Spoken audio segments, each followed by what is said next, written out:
بسم اللہ الرحمن الرحیم، السلام علیکم ورحمۃ اللہ۔ قرآن کریم فرقان حمید میں اللہ رب العزت فرماتے ہیں سورہ مائدہ آیت نمبر 6 کے اندر کہ جب تم نماز کے لیے اٹھو تو دو لو اپنے چہرے، سروں کا مسح کرو، ہاتھوں کو کہنیوں تک دھو لیا کرو اور پاؤں کو ٹخنوں تک دھو لیا کرو۔ اس آیت مبارک کے اندر اللہ تعالیٰ ارشاد فرماتے ہیں وضو کے بارے میں حکم ملتا ہے، اور وضو کے اتنے فائدے انسانی صحت کے اندر، انسانی جسم کے اندر، جس میں لاتعداد فائدے ہیں، لیکن کہیں کچھ ان میں سے 3 کا صرف ذکر ڈاکٹر ایلوک نور باقی نے اپنی کتاب میں کیا ہے۔ نمبر 1 جو ہے وہ بلڈ سرکولیشن سسٹم ہے، دوسرا لمفیٹک سسٹم ہے، تیسرا اسٹیٹک الیکٹریسٹی کے بارے میں اس نے اپنی کتاب میں ذکر کیا ہے، کس طرح سے یہ وضو انسانی جسم پر اثر انداز ہو رہا ہے۔ اب بلڈ سرکولیشن، دل کا جو کام ہے وہ ہارٹ کو دل پمپ کرتا ہے، جتنی بھی خون کو آکسیجنیٹ میں ملاوٹ کر کے گیسز کو ایکسچینج کر کے ریسپیریٹری سسٹم کے تھرو دوبارہ سے دل میں آ جاتا ہے۔ دل کا کام ہے کہ خون کو سپلائی کرنا، پورے باڈی میں ڈسٹریبیوٹ کرتا ہے، دوبارہ سے یہی بلڈ ہماری باڈی میں آتا ہے۔ اب کس راستے سے جاتا ہے یہ سارے وہ نظام ہے ویسلز کا، جتنے بھی وریدیں ہیں، جتنے بھی رگیں ہیں، خون کی شریانیں ہیں، ویسلز ہیں، کیپیلریز ہیں، یہ سارے کے سارے اس نظام کے تھرو چلتا ہے۔ اگر یہی ویسلز سکڑ جائیں، جتنی بھی رگیں ہیں خون کی یہ سکڑ جائیں اور ان کے اندر لچک کم ہو، بے لچک ہو جائیں، تو اس صورتحال میں دل کو بہت زیادہ دباؤ کا شکار ہوتا ہے دل۔ تو یہ اس کو تقویت ملتی ہے، خاص طور پر اس کے ٹیمپریچر کو جو مینٹین کرتا ہے وہ پانی ہے۔ گرم پانی کس طرح سے مطلب اس کے اوپر اثر انداز کرتا ہے۔ اگر 5 ٹائم ہم وضو کریں میں، اب خاص مقامات ہی یہی ہیں، یہاں پہ اگر وضو کا پانی لگ جاتا ہے تو بہت زیادہ نفسیاتی مسائل سے بھی انسان بچ جاتا ہے، اور دل کو بہت زیادہ طاقت ملتی ہے۔ اگر دل کو سکڑنے کی وجہ سے یہ جو رگیں ہیں ان کے سکڑنے کی وجہ سے دل کو بہت زیادہ بوجھ اور دباؤ کا شکار ہو جاتا ہے، اور مختلف جو دل کی بیماریاں ہیں خطرناک وہ جنم لے سکتی ہے، جس میں ایک ایتھروسکلوروسس بھی ہے، ڈی جنریٹو ایک ڈس آرڈر ہے، جس کے اندر آرٹریز کے اندر ہماری چربیاں پیدا ہو جاتی ہیں اور سکڑ جاتی ہیں۔ اور یہ اگر بہت زیادہ ایک لمبے عرصے سے کوئی شخص وضو کا عادی ہے تو اس کے اندر یہ بیماریاں بہت کم، جو ہمارے سر ہیں، ہاتھ ہیں، گردن ہیں، کیونکہ جو دل سے دور والی جو جگہیں ہیں خاص طور پر ان کا بھی ذکر ہے، پاؤں ہیں، تو ان جگہ پر، ان مقامات پر ہم کس طرح سے پانی لگاتے ہیں وضو کے دوران، پانی سے دھو لیتے ہیں، تو خاص طور پر گرم پانی اس نظام کو زیادہ متحرک، قدرت کا کرشمہ ہے بے شک۔ تو اس کے علاوہ جو دوسرا ہے ہمارے لمفیٹک سسٹم، لمفوسائٹس، ایک طرح سے ایک امیونٹی بھی ہے،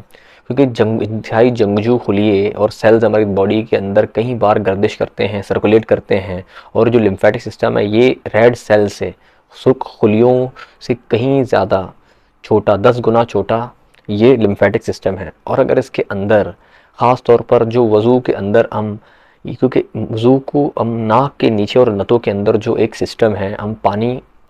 منہ میں ڈالتے ہیں، کلی کرتے ہیں، اور ناک کے نیچے جو ہم ناک کے اندر پانی ڈالتے ہیں، تو اس نظام کو بہت زیادہ تقویت ملتی ہے۔ تو لمفیٹک سسٹم، جو لمفوسائٹس ہوتے ہیں، خاص طور پر ایک خراش ہوتے ہیں، چھوٹے زخم ہوتے ہیں، تو یہ جو بے رنگ مادہ ہے، بے رنگ لکوڈ ہے، وہ اس حصے پہ آتی ہے جو ہمارے زخم کے، ہم اس وقت اس کو دیکھ سکتے ہیں۔ اور یہ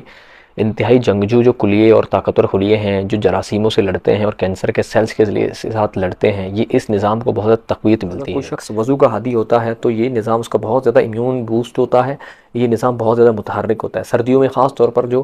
اس کی وجہ سے، سردیوں میں آپ نے دیکھا کہ ایک عام نزلہ زکام ہو جاتا ہے کسی شخص کو، اس کو مختلف بیماریاں جو لگ جاتی ہیں،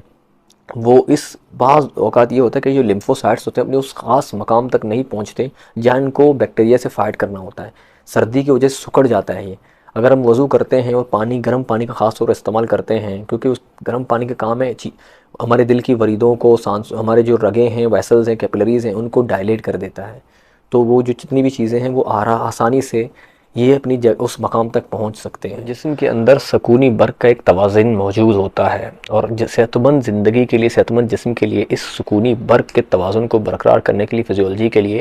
ایک نظام ہوتا ہے۔ یہ نظام کس طرح سے متاثر ہوتا ہے، اسٹیٹکلسٹی، یہ طوفان اور ہماری زندگی کے اندر طوفان، یا جتنے بھی موبائل کے سگنلز ہوتے ہیں، یا پلاسٹک والی چیزیں جتنی ہم روزمرہ زندگی میں یوز کرتے ہیں، اس کی وجہ سے اس نظام کو متاثر کرتا ہے۔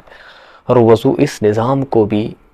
اس نظام پر بھی اثر انداز ہوتا ہے اور اس کے فائدے کے لیے بہت اچھے، اور اسی نظام کے خرابی سے بہت سارے مسئلے، نفسیاتی مسئلے بھی جنم لے سکتے ہیں جو ہماری روزمرہ زندگی کے لیے بڑی تباہ کن ہو سکتی ہیں۔ خاص طور پر سنا ہوگا ایکو پنکچر جو کراتے ہیں، چائنا میں بہت زیادہ ایکو پنکچر ہوتا ہے جو سوئیوں سے علاج کرتے ہیں۔ اگر یہ نظام جو ہے ویک ہو جائے، کمزور ہو جائے، تو ہمارے پٹے کمزور ہوتے ہیں، مسلز کمزور ہوتے ہیں، اور اگر جب ہمارے مسلز کمزور ہوتے ہیں تو ایک خاص وقت میں آپ دیکھتے ہیں کہ چہروں پہ جھریاں، سب سے پہلے چہروں پہ جھریاں آتی ہیں۔ اس نظام کو جو تقویت ملتا ہے مسلسل وضو کی وجہ سے، اس کو بہت زیادہ پاور ملتا ہے، طاقت ملتی ہے۔ اور آپ نے دیکھا ہوگا نا، ہمیشہ کہتے ہیں نا وضو کتنا نورانی چہرہ بناتا ہے، لوگ کے چہرہ کتنا منور اور شاداب ہے، وہ وضو کی وجہ سے ہی ہے۔ تو اس نظام کو اس طرح سے متحرک کرتا ہے وضو کہ ان کے چہرے پہ جھریاں تک بھی کم۔ کی ہر ایک آیات کے اتنے فائدے ہیں کہ ہم سوچ بھی نہیں سکتے، نہ ہمارا گمان وہاں تک جا سکتا ہے۔ تو یہ چند ایسی چیزیں ہوتی ہیں کہ ہمارے جو محقق جو تحقیق کر کے ان کو آشکار کرتے ہیں اور ہمارے سامنے لے آتے ہیں، یہ بے شک ایک بہت بڑی کامیابی ہے یا ہماری خوش قسمتی ہے کہ ہم وضو جیسے اسلامی چیزوں پر یا فرضوں پر عمل پیرا ہیں، اور یہ ہماری خوش قسمتی ہے۔ آج کے لیے اتنا ہی، اجازت دیجیے گا۔ اللہ ہم سب کا حامی و ناصر ہو۔ جزاک اللہ خیر۔